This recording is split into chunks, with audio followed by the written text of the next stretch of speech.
Habari za saizi.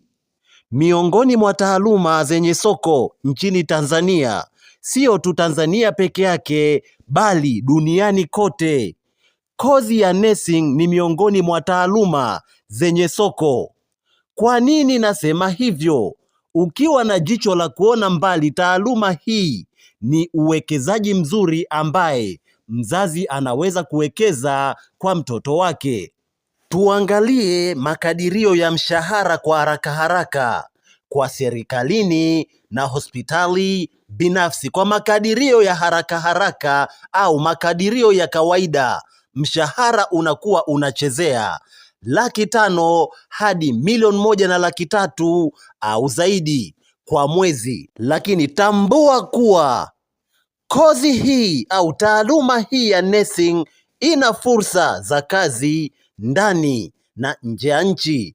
Mfano, nitaongelea kwa nchi ambazo zinahitaji wataalam wa taaluma hii ya nursing, nchi kama Canada, Australia, United Kingdom au kwa Kiswahili unaweza ukaita Uingereza, kuna Ujerumani, kuna United States na kuna Saudi Arabia pamoja na nchi nyinginezo. Nchi hizi bado zina uhitaji mkubwa wa wataalam wa nursing. Lakini faida nyingineyo ya kusoma nursing, unaweza kujiajiri.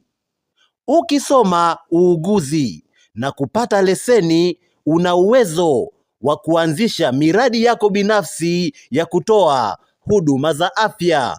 Mfano, kutoa huduma za uuguzi wa nyumbani, kwa kizungu unaweza ukaita home based care, kwa wagonjwa wenye mahitaji maalum au wazee, na ukajipatia kipato chako. Na faida ya mwisho ni ukuaji wa kitaaluma. Fani ya uuguzi ina ngazi nyingi za kujiendeleza kitaaluma. Unaweza kuanza na diploma kisha ukasoma degree na kuendelea. Hivyo basi, nursing ni taaluma inayohitaji moyo wa kujitolea zaidi. Kwa hiyo weka hichi kichwani, kitakusaidia sana. Nikutakie kila la heri.